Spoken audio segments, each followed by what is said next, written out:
Hey everybody! Well, alright. A very raspy, frogged voice, Retrokid reviews, and that should not be in the shot. You're probably wondering why. You saw on my Instagram that I will be doing reviews next week for the Back to the Future NECA Wave, I guess, Ultimate Marty from Part 2.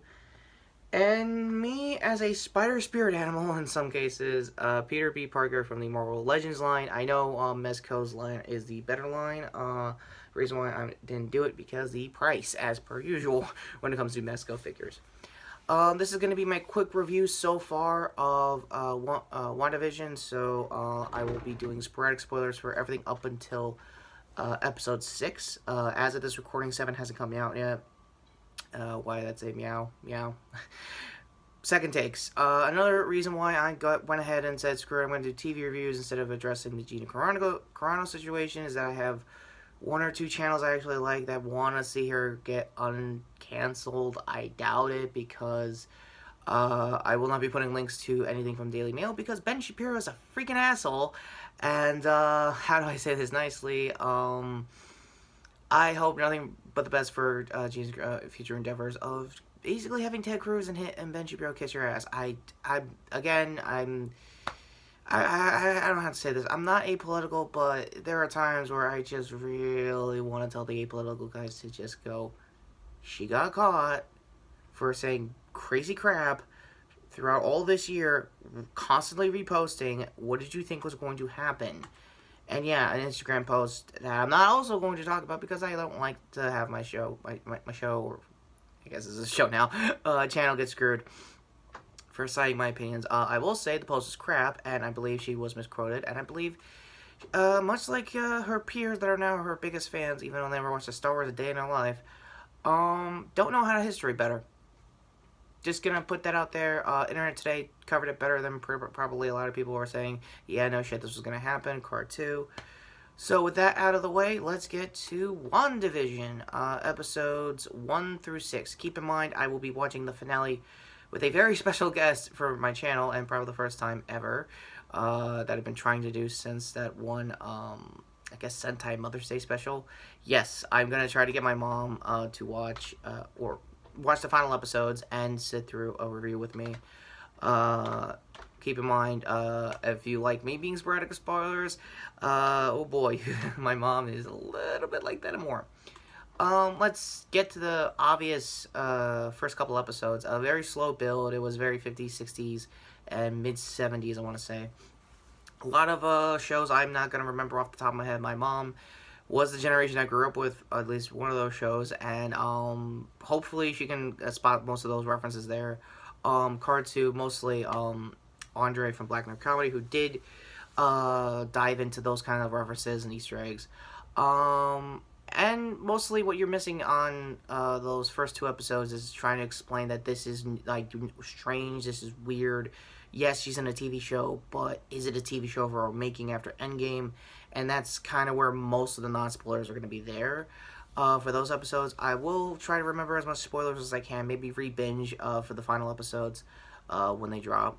I will say, acting-wise, Elizabeth Olsen and Paul Bettany look amazing doing these recreations of these eras of television flawlessly. I think Andre said in one of his reviews is that I think they had an actual live studio audience to recreate, you know, the running gags and stuff like that. I thought it was just some, like, audio drop that everyone does nowadays when you parody sitcoms. No, actually, they went full live. It was actually really cool. I will say, when we get to, I think, what was it, episodes either 4 or 5, when they were starting to tease the idea of, like, oh, here's what's really going on, here's, 4 was basically what they basically explained everything. My apologies to Monica Rambeau's actor if I mispronounced her name as usual. Tiana Paris, hopefully I got that name right, has been kind of a big theory form for, like, oh, is she really going to be the second actual in comics Captain Marvel? I think she is. One of her old code names is Photon. That's the one that stuck the most in the comics.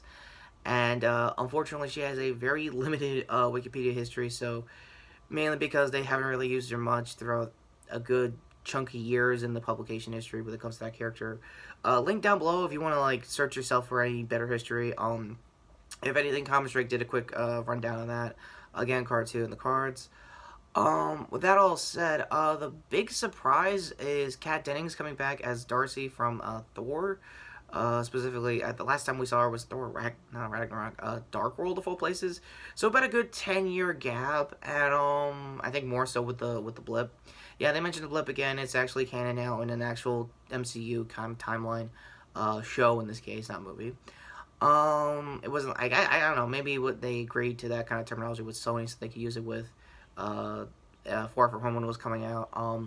No new news on Spider-Man related stuff. Go to my 300 review on me basically airing my grievances through a crappy yet semi-successful podcast. Nora keeps telling me that the character-wise. I don't know. I honestly doubt it. So, yeah, episode 4 was basically just dropping the guard and just basically explaining what is going on for the casual viewers. It's like, okay, it's a new reality. There's a reason why she's doing this, and I believe episode 5 explained in Wanda's case. Before we get back to the timeline, I'm going to explain most of what's going on in the present. It's not a lot. It's kind of like a secondary B story, and the A story is back into the shows that they're trying to homage to. One of them I did actually like when it comes to episode 6. It made me come home in a lot of ways. I'll get to that when we get to this week's episode. Yeah, so all you really are missing in episode 4 is just them explaining what's going on and then going straight into the 80s on episode 5. And it is actually kind of ironic in Elizabeth Olsen's case. For those who don't know, she's actually the sister of the Olsen twins. The Olsen twins did Full House. And I think everyone was wondering what scene she's going to do to homage her sisters. It was just giving me the opening. The sets for that episode does remind me like a lot of 80s sitcoms of the time. Step by Step. Damn, I'm trying to remember the one Kirk Cameron was in. Don't look up Kirk Cameron. Guy's an asshole nowadays. Long story. When we're going back to GOP representative celebrities. Long story. Kirk Cameron Saving Christmas sucks. In case anyone wants to see if I want to break watching those kinds of movies, yeah, go to Stomp for that. Anyway. Yeah. Oh, I forgot to mention in the 70s episode. The twins are here. The twins are Billy and Danny, if I remember the names. I know in comics they end up becoming New Avengers, or I think Young Avengers. I forgot their code names also, but I will definitely leave their Wikipedias down below for Young Avengers. They're supposed to be a legacy team. And what you want to know for one of them is, I think either Billy or Tommy has Wanda's magic, and the other has Quicksilver speed. And there's a good reason why I mentioned Quicksilver in a minute. Again, I'm also going to drop the lead when it came to episode 5 at the end of that episode. Quicksilver came back, and it's not the one you thought. Everyone thought it was going to be Aaron Taylor Johnson's MCU Quicksilver.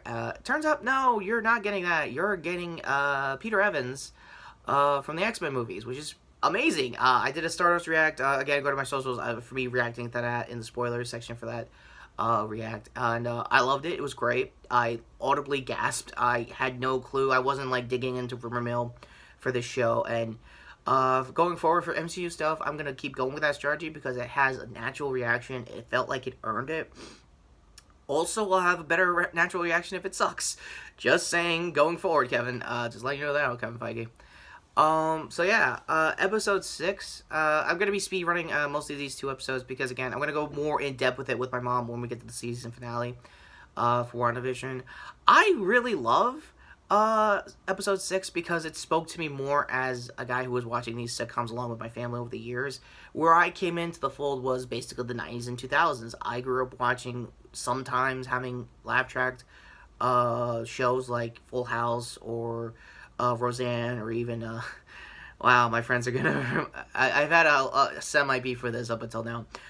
Married with Children, yeah. Cards of the Theme, yeah. My old high school friends loved using the theme to me to death because that's all they got out of it. But going into the 2000s, I have family members that do watch like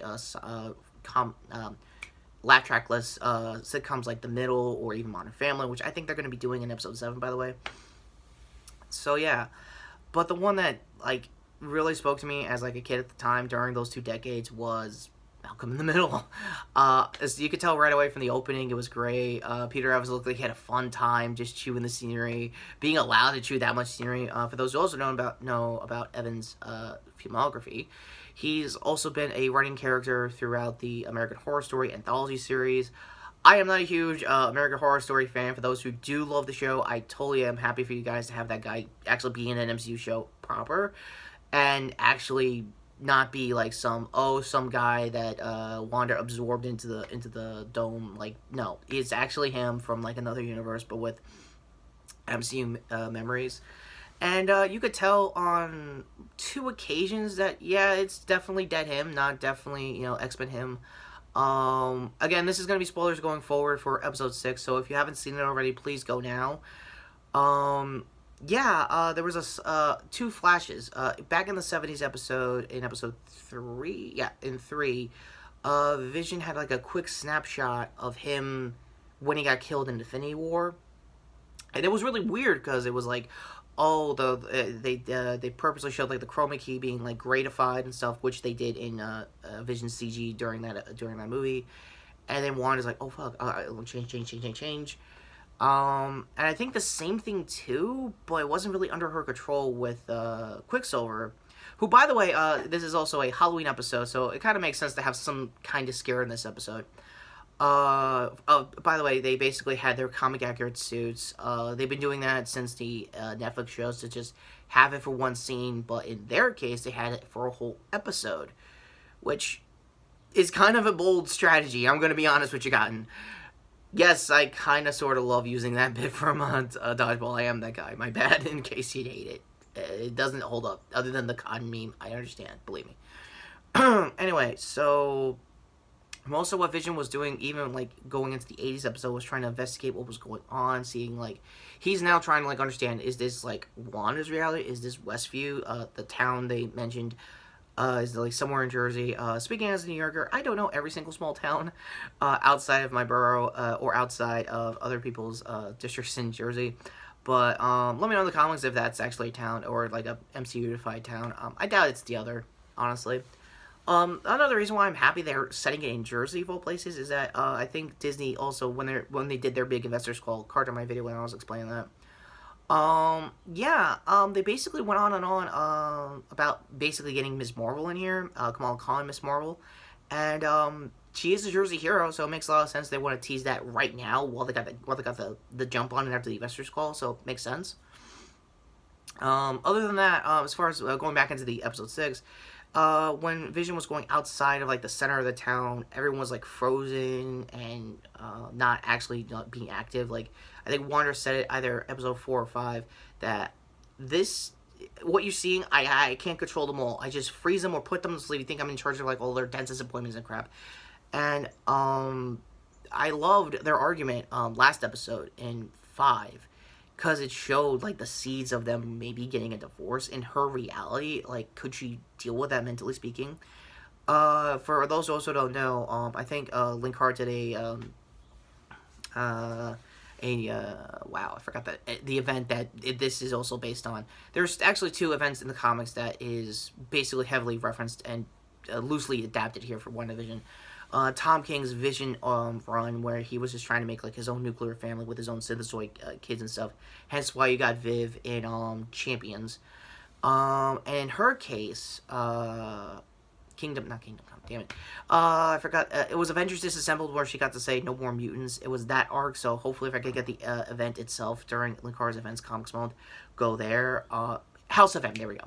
Yeah, go to House of M. It actually explains a little bit what they're doing, except the twist here is that she wants to bring more mutants instead of no more mutants. Because, again, they just got the merger from Fox, and they kind of need to start using the X-Men. And what better time to start, not pretending, giving the idea that they're going to do it is right here, along with having Evan Peters' Quicksilver was really cool. Also, shout out to their Kick-Ass reference. I totally didn't see that on my first viewing. Definitely going to do it on my second viewing when I'm going to rewatch this for my finale episodes review with my mom. So yeah, sporadic, even in the theories and stuff. Ultimately, all 6 episodes are definitely what everyone needed after going through a long drought of not having MCU related content since the 2020 pandemic and all that. So yeah, it's a great return to the fold. I'm happy for everything. Also, can I get a quick shout out to Stephen Ford? For those who don't know, he is Kamen Rider Dragon Knight. He was the actor who was Dragon Knight in that show.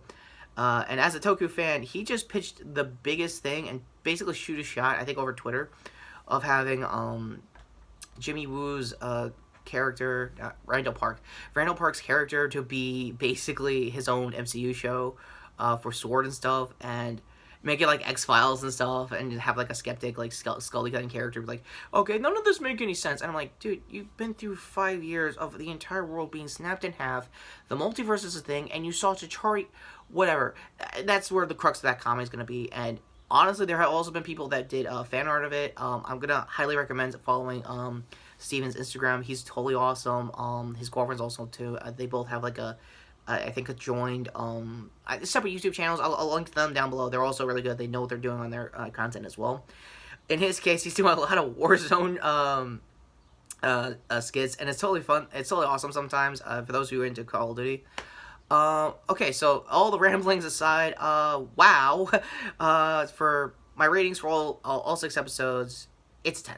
Like, this is Marvel coming back into the fold, MCU proper coming back into the fold. It's worth it, and it's keeping you guessing. I'm not gonna lie, even for coming into this episode 6 thinking, okay, they're gonna do 90s-isms, but I didn't know they were gonna do late 90s-isms or pretend to be the early 2000s-isms, which are things I didn't remember, but I'm happy. And, yeah, I'm going to be quoting Austin Powers in a minute. For those who don't like that series, if there's no cards, I'll link down below to Patrick Williams' video essay explaining how awesome the Austin Powers series is in a better context nowadays. And, yeah, I'm home, baby. sorry for that quote. But, yeah, end card's finally coming up, cringe aside, to my 300th video. Speaking of Marvel content, basically explaining why I had a very long, troubled time trying to explain myself, even all those Spider-Verse news that came out last year. Hoodie here to sub to the channel, notification bell down below for when you guys get to see my review for not just the upcoming figures ahead, but another TV show I'm going to try to finally get around to, Cobra Kai Season 3. Totally forgot that happened last good month in to this new year, so I'm going to try to rewatch that and get some, like, broad strokes of what everyone remembered. It's a good season. It's very strong. I totally recommend it. If you're not a fan of the show, go to my playlist down below for previous Karate Kid reviews when you guys want to get ready for that review. And with that all being said, take care, subscribe, and normally I quote something on Vision's End when he was trying to, I guess, talk down Wanda, but honestly, I don't want to piss her off. Yeah, this is a good show, Marvel, and keep it up, because, man, you're going to need it after that Gina Carano news.